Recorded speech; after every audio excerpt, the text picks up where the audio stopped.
Welcome back to the channel and to November's edition of the garden tour, where things have changed significantly since the last tour of the garden. As you can see, the frosts have hit. About 2 weeks ago we had lows of -4 in the garden, only a brief spell, but yeah, I've got shelters on now. It's a shame because today is a really nice day. I like this Princeps has got. This has got a little cover on it now, just because I've had one before and it's spear pulled, never recovered.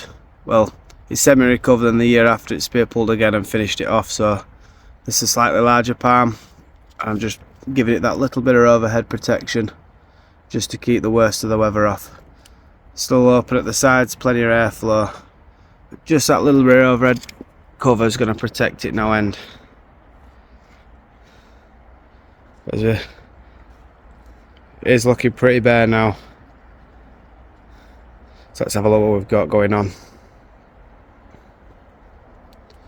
Surprisingly, this Tetrapanax down here, with a bit of cover from the ivy, seems to be still pretty green, because the bigger the bigger plants in the garden look a lot worse than this one. No leaves left on them hardly at all. That's looking quite good actually for now. This giant red oak poker always looks good. It just the leaves get a little bit floppy because they are absolutely massive. Massive, these leaves. That's looking okay in that area. Cordline, as always, unfazed by this weather we've had. I mean, to be fair, a lot's still looking quite good. It's only the more tender stuff that's really come in. I mean, ideally I would have only just liked to have brought the Ensete in that was here, but because of the weather it had to come in about 2 weeks ago, 10 days ago, something like that. In this area then we've got a couple of palms. This one's planted in the ground, and then this little one here, that's a Nova. That one's just there just to fill in, just while there's not a lot happening here. That'll find a home probably next year. Under this little plant pot, colocasia pink china under there. Don't seem to have much luck with overwintering them, so just put that over the top with a little bit of mulch. Hopefully that does a bit better than previous years where I tend to lose them, or they come back, don't grow too strong. Then I'll end up planting them again from the greenhouse, because I always take spares, and then planting them out. Got a yucca in that old chicken pellet feed. That looks like I've had that a couple of years now. To be fair, it's been in this bucket a couple of years.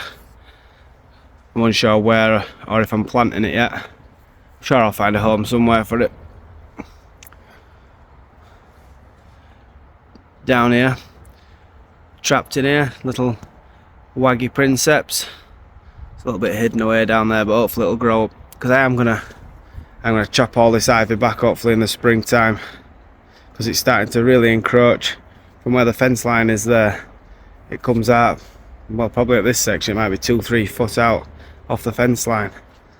You can't even see where the fence is when you look down the bottom.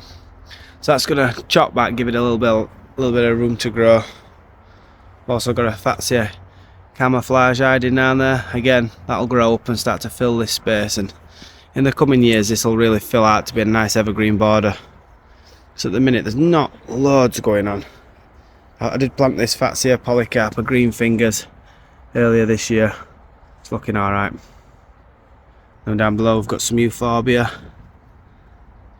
That was a small cutting I planted at the beginning of the year. Very slow to get going, but it's doing alright now. The Ophia Pogon, looking well against the path now. This time of year it starts to shine, because earlier in the year you couldn't really see it too much with the rest of the stuff. Looking nice now, and I want to kind of edge all this path down here and that eventually, as I keep dividing. I started with one plant, just keep dividing it and splitting it. Soon fills out.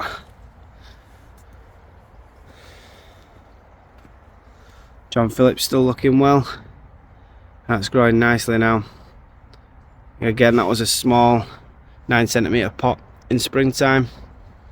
Growing well, but that is going to be It's going to be a big plant in a couple of years' time that will really dominate this space. I said before, I had this tree stump. So this bed, this is the one that always looks a bit, well, a lot rubbish in this time of year. It had the Ensete all through the summer, but then this time of year, absolutely nothing really happening in it. There is a palm in here that was absolutely tiny when it was planted. It's slowly starting to bulk up now. I don't know if you can see, but it's got a bit of a, it just leans on the trunk. It's like been creeping along for a while, but it's starting to grow now, so I'm hoping it's got its roots down. Next year and beyond, I'm going to start to size up, gives a little bit of interest. But I have got plenty of plants in the greenhouse. That's some nice evergreen plants that I've purchased recently. Some of them will probably find a home in here, because I see this section from the house, so it really needs to look better than it does currently. This here then, this was Salvia Amistad. Just going to leave it in, mulch around the base, see if it comes back. Just mulch it down the bottom. Hopefully it'll come back, but I have took some cuttings of this anyway. They're in the greenhouse. And then now there's not a lot left. You'll see where the tetrapanax have popped up all over. Not sure how many's in here. 1, 2, 3 I think what's left, but I've taken a few out. There's one down here that I really can't get rid of. I keep cutting it back and it keeps growing. It's going through the rock. I can't get to it to cut it, to dig it fully out. I'm just going to have to keep whacking it back as it comes. So the main tetrapanax and the main parent starting to size up nicely now. Got a nice thick woody trunk on it. You can see where last year it died back, and actually it was taller than that, but that's where I cut it back to this year. And yeah, it sprouted 2 new growing points, which grew reasonably well. They didn't grow fantastic, I wouldn't say, but it's doing alright. But it'll be a nice multi-header. I've just protected the flowers on the top with some dead leaves, just because I think last year when it flowered and they rotted off, I think that's how the rot got in and killed it back a bit. So just if I can just protect that a little bit, I'd rather them not both die off again this year, because then next year this will be it will tower above me here, and that's the effect we're looking for. In the back then we've got a Formium, another Fatsy, I think that was Variegata, I think all they've got. You can't really see too much variegation on it. It's got a little bit, but as it grows, hopefully a bit more variegation will show up on it. And then we've got the Acacia at the back, which hopefully will give me some nice overhead canopy into this section. Grows into a significant tree though if it survives here, so I'll just keep pruning that back and keep it to a manageable size. But that'll look nice there with its delicate fern-like foliage. I do like that one. It's got it staked at the minute because it's quite top heavy. As you can see, there's a lot of growth at top and it's only a thin little trunk. So I may potentially just cut that back in the spring and let it start again from the bottom and be a lot stronger that way. We'll see though, because like I say, it's one of the only plants here that's giving me any height at the minute. We've got the Miscanthus giganteus, which didn't really do anything this year. It's quite poor. I divided it last winter. I don't know if that set it back. I wouldn't have thought so, but hey, it never really grew, so I'll just leave that. I'm not even going to cut these off this year. I've seen before that people leave the old stems in, and it can support the new growth in the next year, and then cut it every alternate year. So I might try that with this. I'll leave that this year. We'll see how it goes. This bit here looking quite well. You've got your cordline Charlie boy. He's a lovely splash of colour. Yeah, it really does stand out. That again on another video I've shown how I protect that. It's just very simple. A cable tie at the bottom, tie it around loosely at the base of the trunk. If we get a prolonged cold period or real heavy frost forecast, all you do is slip it up to the top and just leave it. Fleece bag it if you want as well, just for a brief period, and take it off. Drop your zip tie back to the bottom. Job's a good one. So that's how I overwinter this one. Then you've also got Torbay Dazzler there. And from the house, if these can grow up nice without me losing them, this does give a lovely tropical feel. I do like this. As another Schefflera Taiwaniana there. I'm going to be adding some Alpina, hopefully rhododendrofolia next year to the garden. I've already got the Alpina. I'm going to add a few more of the Aureliaceae plants to the garden. Definitely my favourite at the minute. This track is ready for a feed next year because it's looking a little worse for wear at the minute now. But yeah, looks well. Overall it looks nice. All the Musabaja are covered up now. I did a video on that earlier in the month. And then the Butia odorata, it's now got a temporary cover over it. Just to protect the growing point.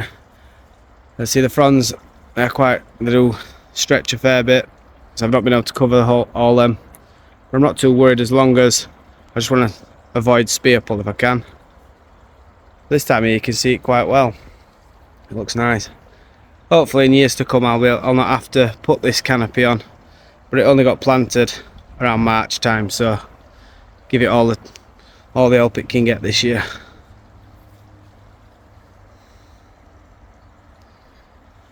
Here's my waggy growing back from spear pull last year.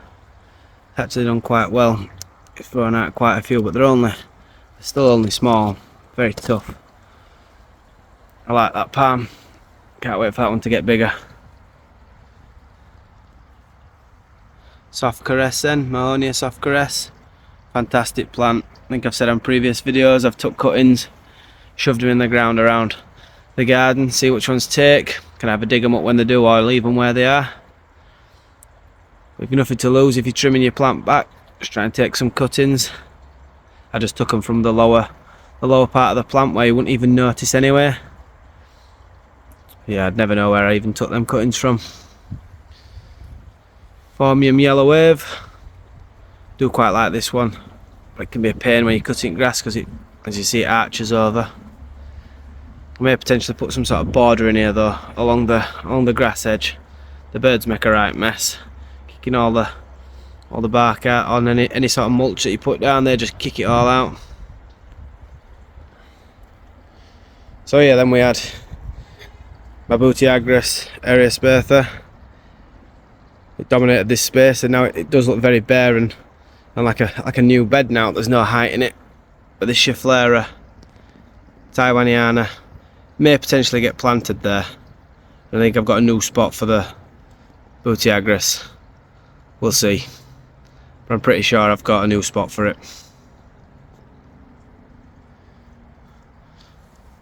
Possibly my favourite Trachycarpus in the garden at the minute. This is Fortunii cross Princeps. Just seems to have a lovely form to it. I do like this one. Again, this one did spear pull a few years ago, but it's looking strong now. Really starting to grow well. Hey, Canna red velvet here. This is how it's going to be staying all winter. Just chopped it back, piled its own leaves on top of it, and it's just going to stay like that. I think that'll be absolutely fine, as long as it doesn't rot off too much at the top and spread down. But in previous years I've left my cannas like this, and it seems to be the best way I can overwinter them. I've lost more digging them up and putting them in the greenhouse than I have leaving them. So now I pretty much only do this method. If we get caught out with a real bad winter, it will catch me out, but yeah, I'm prepared to take that risk. I could always buy Canna again. This interesting plant I picked up quite recently. A small laurel plant. Let's have a look. I'll just pause the video and find the name for you. There we are then. That's what it's called. Some of the big laurels that get monstrous and more, rounded leaves. These have got more delicate, thin little leaves, and this only grows around 1.5 meters tall. It's got a wider spread than it gets height. So in this area, if I have the Schefflera growing up, and they tend to lose a lot of the lower growth, this'll just underplant it and cover around the trunk. I think that'll give me a nice effect. And then got some other plants here, which that might not go there. It's just, well, when I took the big Butiagris out, it did leave a big gap here, and you can see there's a dahlia area that I might remove because I don't know if I like it in this spot. It's a nice plant, I don't know if I like it in this spot. But that just stays there every year. It's bigger and bigger. Got a massive tuber on it now. I never bother dividing that one anymore. To be honest, I haven't bought any dahlias in a while. I like them, but yeah, I've not bought any in a while. I just leave what I've got in the ground. Seem to come back perfectly fine. Persicaria red dragon. That's been chopped back now. It was all flopped over the path and just going slimy and horrible, so I chop it back. Keeps it a bit neater.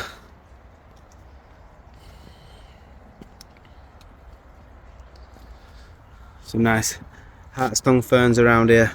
I love these ferns. This one you can't see so well. Beautiful fern. Some small seed grown Trachycarpus.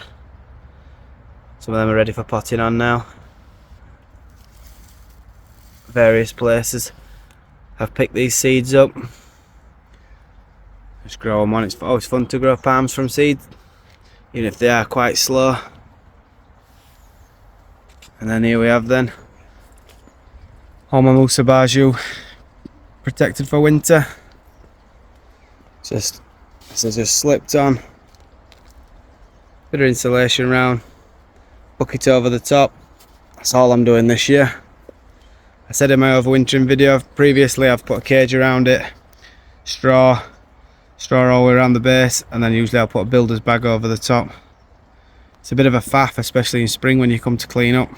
This was nice and easy, and hopefully we get through. I've got every faith this will work, so next year we'll start with some good height on these.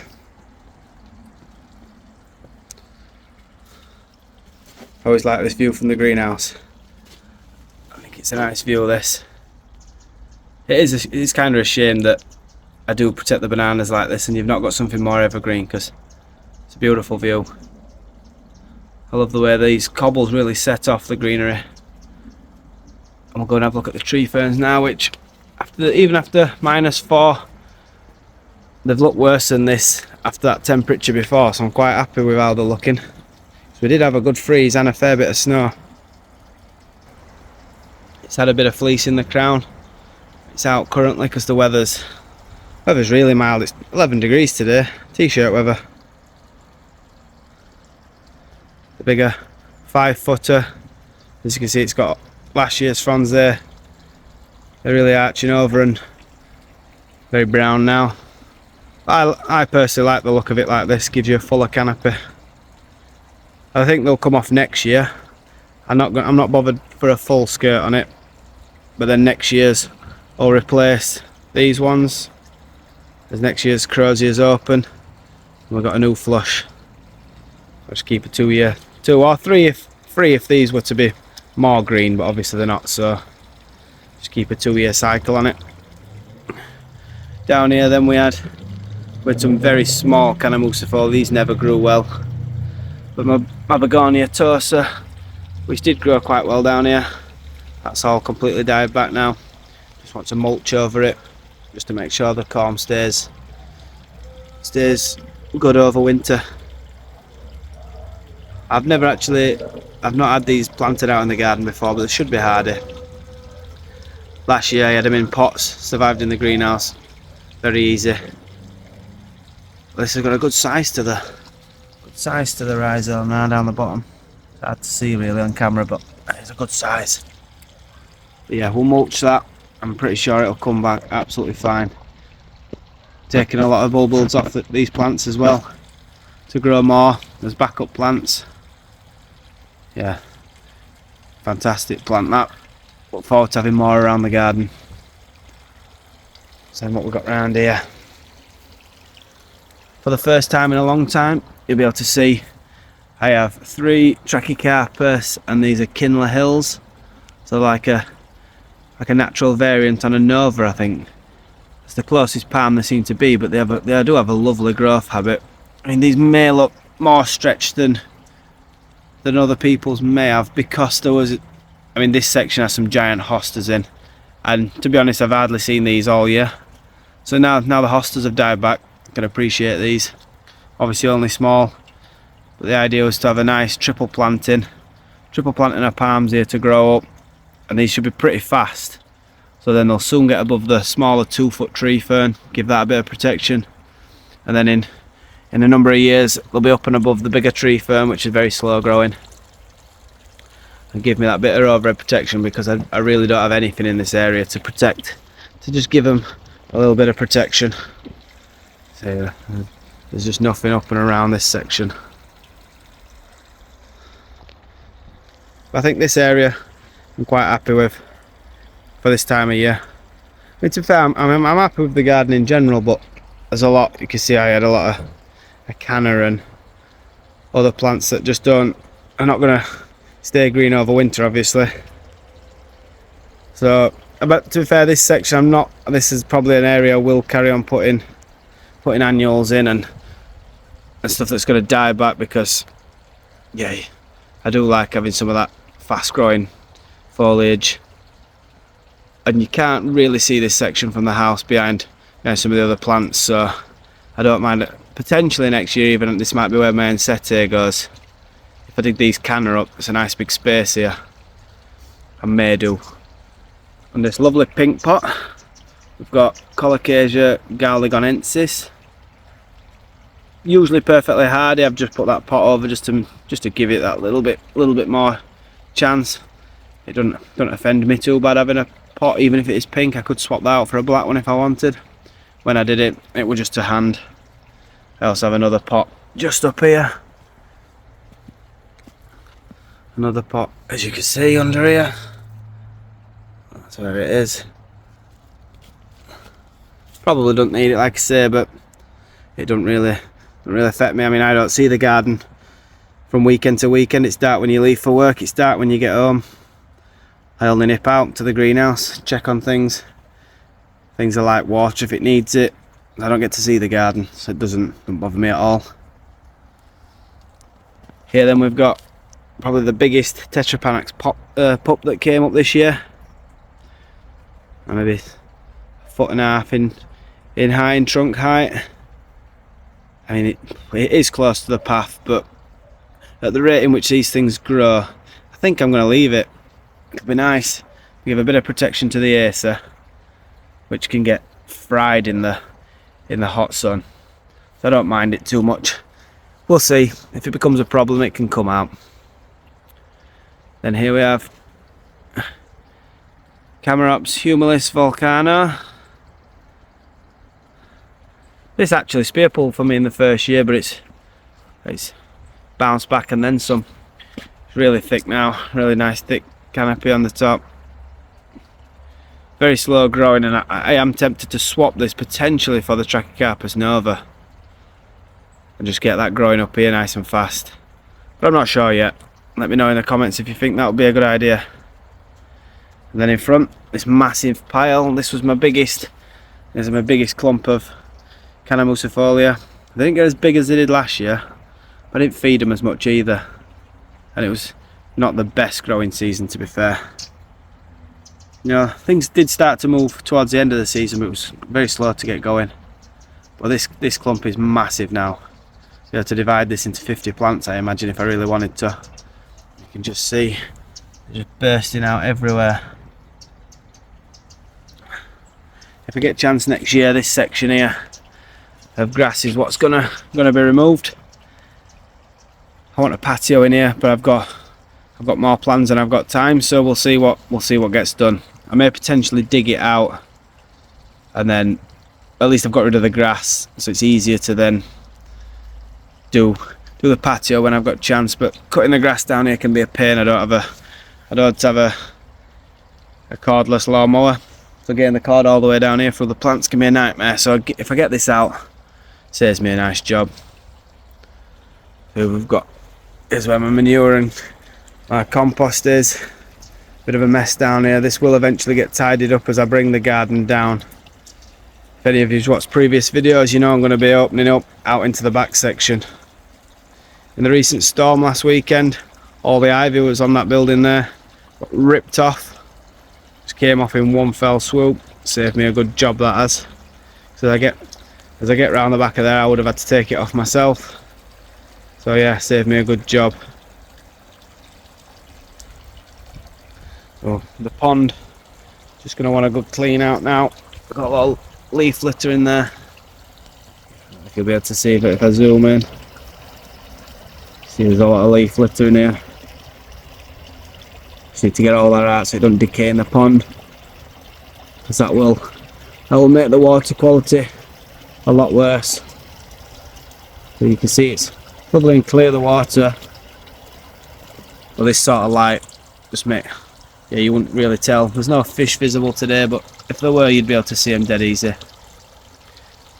But there's a lot of stuff growing now. There's a plant pot there. A lot of stuff growing around the edges that just want taking out, trimming back, just to make it a bit more aesthetically pleasing. And eventually, look how overgrown that is. Eventually I will sort out this stream, but it's now going to run from the new section at the back behind the fence. It'll run down and in, so there's no reason to sort that yet, because where the stream used to run, which was here, you can see where it is here. It used to run down along here, under where all the ferns are now, around and then cascade into the pond here. It's been out of action for a lot longer than I'd like, but once I sort that out, this is where the path will come round, continue up round here, through the gap somewhere here, around, and then back out where that gap is in the fence is there, and then we'll loop back around and meet onto the patio and then the path back here. But it's a fair bit of work, but it will be worth it. I'm going to be using the same cobbles. I love the effect this gives. I just keep doing it every time I get a new section done. I do it all on my own, so you know it takes a bit of time. I've not been able to run all of the paths in one go.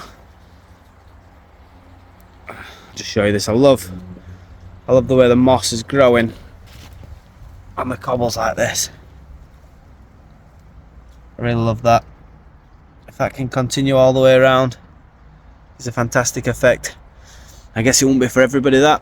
Some of you might like to keep it pristine, jet wash it. But no, I like that. That's definitely the look I want. You can see, look, there's Antidecia Hercules. It's died back now. Should be perfectly hardy, that. I've never had one outside over winter. I believe they're totally hardy, so that should be fine. I'm going to give that a good feed next year because mine didn't grow too well. After seeing my dad's that grew absolutely massive in comparison, yeah, competition on for next year, Dad. Grow mine bigger than yours. So go. I think that's it for this month's video. Yeah, overall, I'm very happy. I'm very happy with how things are looking. Very easy to look at other people's gardens and think that theirs looks better than yours, but you've got to enjoy the process. Just keep going. Your garden will get there in time. You know, everyone has to start somewhere. So there'll be people who look at this garden and think, oh, that's more established than mine. And I do that with other people's gardens. Will look far better, but you've just got to keep going with your own. You know, never be discouraged. Just keep growing. This is the worst time of year really for this style of gardening, so if you can get evergreen plants into your borders, it really does make a difference. So we're just looking at this Schefflera Taiwaniana, beautiful foliage on that. I may have planted this in the wrong location though, because it's It's quite crowded by the 5GC Robusta Campbell bamboo. But I need some sort of, I do need a bit of a gap here to get to the tap. I mean, this here ugly one's cutting back, but that's where the irrigation goes down. It runs under the path and it pops out the other side. But as you can see, I haven't actually done it. But it's there for me to connect onto when I get a chance. All this middle bed then can be on auto irrigation. Makes life so much easier. Like I said, seems to have more jobs than time. We'll get there eventually. But that's it, guys. Thanks for watching. And we'll see what December's edition brings, which is tomorrow. Yeah, I'm filming this on the 30th of November, right at the end. I'm sure some of you will be ready for putting, there'll be people out there ready for putting December's videos on. My December video may come just after Christmas. But yeah, that's it. Thank you very much for watching. See you on the next one.